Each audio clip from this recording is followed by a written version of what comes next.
Hi, everyone. I'm Dana and here with my colleagues, Heather and Margy.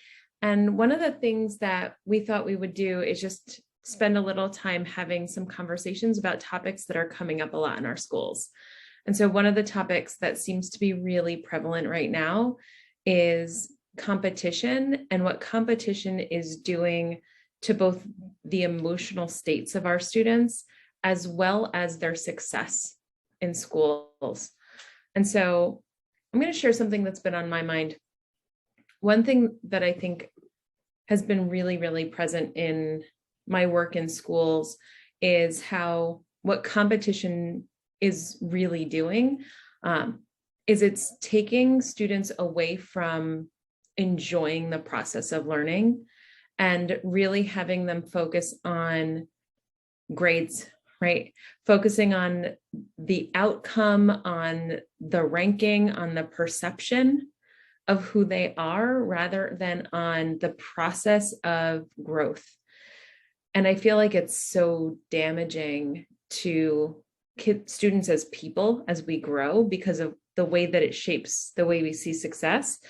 But I also think that it changes everything about the way that students approach what they do in schools.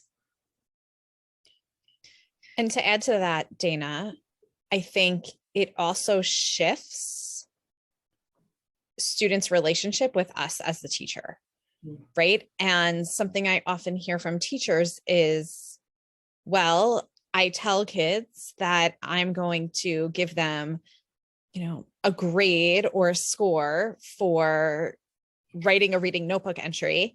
And then I also hear from the same teachers, well, they're not choosing to do this on their own. They're not making choices about what to write in their notebooks. They're doing exactly what I showed them or exactly what I asked them to do.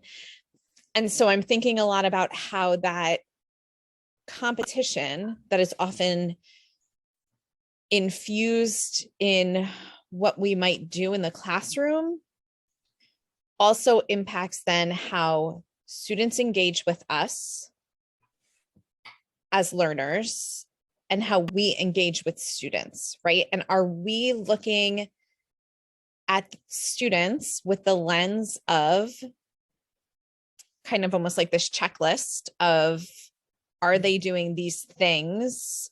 How are they doing those things in terms of performance, as opposed to really celebrating the playing around and the messiness of learning that is so important.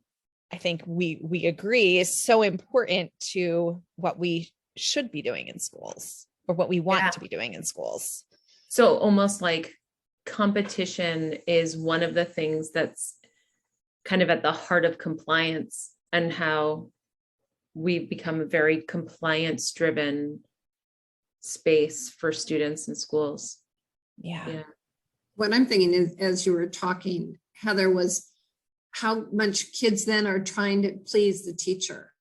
And it gets back to that idea of kind of guess what I'm thinking and who can think of what the right answer is and give the teacher the right answer. And then it becomes who can get there faster. And then it becomes so competitive that we're really missing the whole idea of learning. It's more about how do I respond to what the teacher said.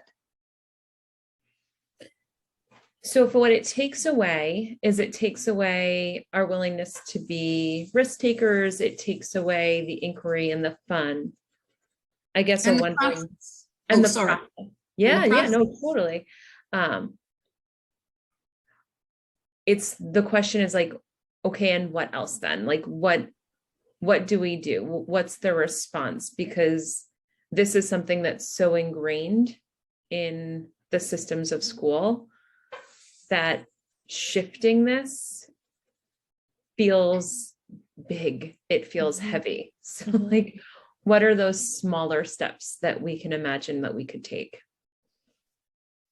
I'm thinking it goes back to what we have been talking about previously about really getting to know your students and really understanding and seeing who they are and what their thinking is. and working from the aspect of looking at the student rather than the group as a whole, looking at each individual rather than what's happening in the class. Does that make sense? Mhm. And to add to that, Margy, in reflecting on my time with children, right, in this role and as a former classroom teacher, with very good intentions in my heart, I often made assumptions about what students wanted or what students needed, and I didn't take the time to ask them.